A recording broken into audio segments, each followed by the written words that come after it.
Banyak yang terkecoh ketika terjadi pengalian atau penyerahan penyidikan lanjutan tersangka mantan Jampitsus Febri Adriansyah dari Polri ke Kejaksaan. Ada yang mengatakan itu suatu kemajuan karena mempersingkat waktu agar proses menuju peradilan berjalan efisien. Setelah penyidikan selesai dan tersangka ditetapkan, maka selanjutnya perkara dilimpahkan ke Kejaksaan untuk mendapat P21 dan selanjutnya dibuat dakwaan oleh Kejaksaan untuk diajukan ke pengadilan. Saya sendiri termasuk yang terkecoh karena dari berita yang saya tangkap dan saya dengar dari pihak Kejaksaan Agung Sabtu 11 Juli 2026 sekitar jam 15 adalah pelimpahan perkara dari kepolisian ke Kejaksaan. Saya berasumsi jika sudah dilimpahkan berarti TSK-nya sudah diperiksa oleh penyidik Polri dan sudah P21. Sehingga saat itu saya menganggap pelimpahan itu bagus dan efisien. Pelimpahan dari Polri ke Kejaksaan selain harus dipenuhinya syarat adanya 2 alat bukti yang cukup, juga harus dipenuhinya syarat bahwa tersangka sudah diperiksa oleh penyidik Polri. Tetapi yang terjadi kemarin ternyata bukan pelimpahan dalam arti Kitab Undang-Undang Hukum Acara Pidana, melainkan penyerahan atau pengalihan kelanjutan penyidikan dari Polri ke Kejaksaan. Sebab tersangka ternyata belum pernah diperiksa oleh polisi. Mekanisme penyerahan atau pengalihan penyidikan lanjutan ini tidak ada di dalam hukum acara pidana kita dan belum pernah terjadi sebelumnya.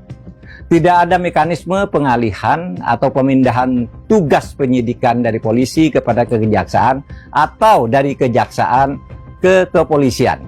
Tidak ada pengalian dari penyidik ke penyidik. Ini tidak dikenal bahkan tidak dibenarkan menurut Kitab Undang-Undang Hukum Acara Pidana. Tidak bisa dilakukan pengalihan atau penyerahan penyidikan dari kepolisian ke kejaksaan atau dari kejaksaan ke kepolisian, meskipun kedua institusi tersebut sama-sama penyidik.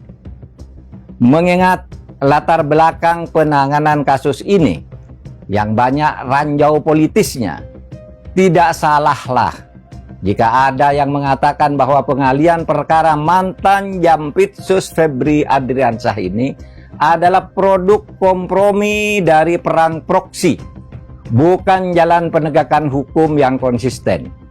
Banyak yang curiga bahwa pengalian atau penyerahan kelanjutan penyidikan tersebut ditujukan untuk mengaburkan perkara ini atau untuk melokalisir perkara ini agar jangkauannya terbatas pada tersangka yang sudah ditetapkan dan tidak boleh menyentuh yang lain.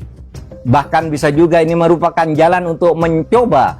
Perkembangan yang terjadi sejak Sabtu tanggal 11 Juli 2026 jam 15 WIB memang sangat mengkhawatirkan bagi perkembangan dunia hukum kita. Perang proksi yang tak bisa disembunyikan ini dan yang kemudian melahirkan kompromi berupa pengalihan kelanjutan penyidikan ini bukan hanya merusak mekanisme hukum acara pidana, tetapi juga merusak sistem hukum dan cara berhukum kita dalam hidup bernegara. Ada baiknya KPK sesuai dengan kewenangannya segera mengambil alih kasus ini. Kalau secara politis KPK tidak berani mengambil alih langsung, maka tidak salah jika Presiden turun tangan untuk meminta KPK mengambil alih perkara ini.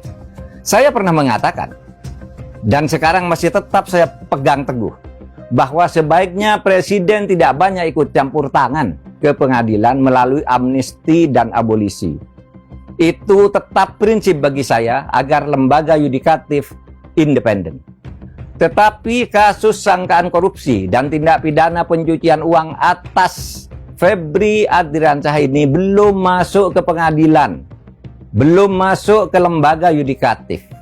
Prosesnya sekarang masih ada di lingkungan eksekutif, sehingga Presiden bisa melakukan campur tangan untuk menyelamatkan sistem hukum kita.